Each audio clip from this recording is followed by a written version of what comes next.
Huawei has been in the news a good bit lately, in large part, of course, because Google announcing it will be pulling its Android license. David Gurwitz is here with us now to talk about this. David, is this, an assault on Huawei, or is it just another component of our new trade war with China? What do you think here?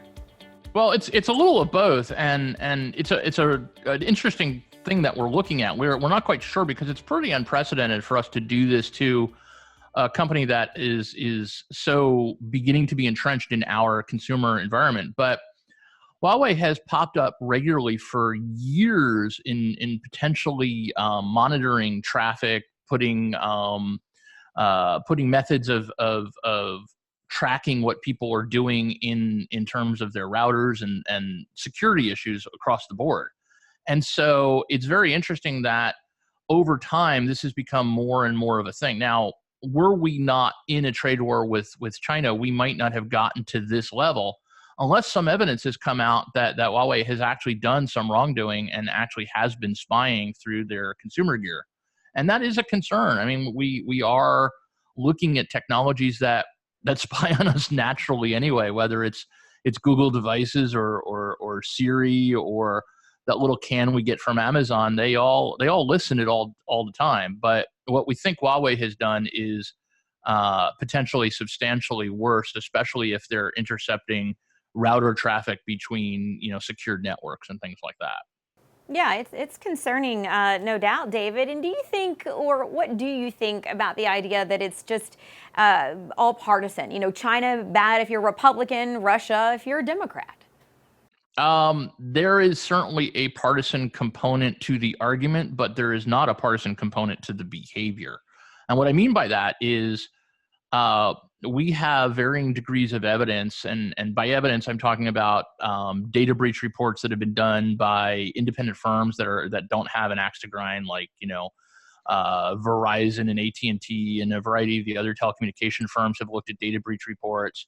We have a lot of analysis that has shown that both China and Russia have attempted to breach our systems or have breached our systems, have done test runs into what they can do to the performance of our networks here in the United States. And that's not necessarily unusual in the sense that sovereign nations have always kind of gotten in the way of other sovereign nations when they want to either get information or determine whether they have any kind of dominance over a situation, or to preventively plan for some kind of action.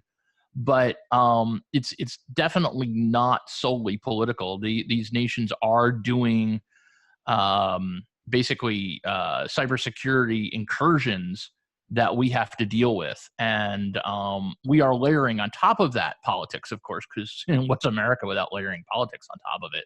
But the underlying problem is apolitical. And do you think, David, we're all a little afraid, or maybe not everyone is, but what are we, really afraid of? China, they buy a lot of stuff from us, we do from them. So how can that be bad? Well, we're certainly very interdependent in terms of our both our supply chain and our products. Whether it's the goods and services we ship to China, which includes things like food and raw materials, or the consumer products we get back from China. But we being America in this case, have outsourced the bulk of our mass production to other countries. And so now, if we wanted to do things like produce an iPhone at the same kind of prices that we produce them now, we really don't have the built-in infrastructure in this country to turn around on a dime and do that. So if we wanted to do that, we'd have to build up entirely new systems here that we kind of gave up on in the late 90s and rebuild it.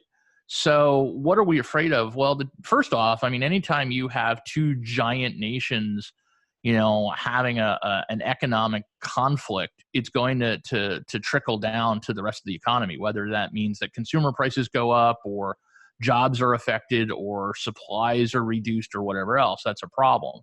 But, as I mentioned, there's also the sort of frenemy thing where we're both allies with these countries, as well as, in conflict with them, as would be the case with any two sovereign nations. But you got to understand that China is 1.3 billion people. So they're roughly more than four times the size of this country. And they've been pulling themselves out of into the middle class actively for the last 20 years, but they weren't doing that before. So they're trying to lift an entire population into a different economic strata.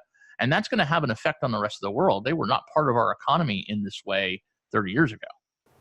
Yeah, and that really puts it in perspective, David. You know, when you talk about the numbers that way in terms of being four times the amount of people there. So, you know, the term a trade war, the idea of that is incredibly concerning. I mean, do you think that we can survive a trade war? You know, is there any way that this can turn out okay? Well, you know, back in the 60s and 70s, when we were looking at you know, the nuclear destruction, we came upon this really scary and nutty strategy called mutually assured destruction, or MAD.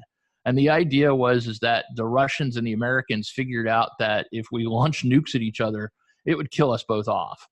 I think the same kind of mutually assured destruction applies to a trade war, and I'm hoping that you know, calmer minds prevail at some point and figure out that if we get into a full-on trade war with China, neither country is going to come out of this in any way winning. And I'm hoping that observation, that sort of mutually assured destruction observation in a trade war, will will let those calm minds prevail. Yeah, let's hope so, for sure. David, we certainly appreciate, you know, you bring a nice mix of your experience with politics and policy mixed with your knowledge of tech. So we appreciate your insight on this. And, you know, there's so many things to consider and implications for what's to come. So we'll be keeping our eye on this and for all of the latest on Huawei and trade issues with China. Be sure you stick with ZDNet.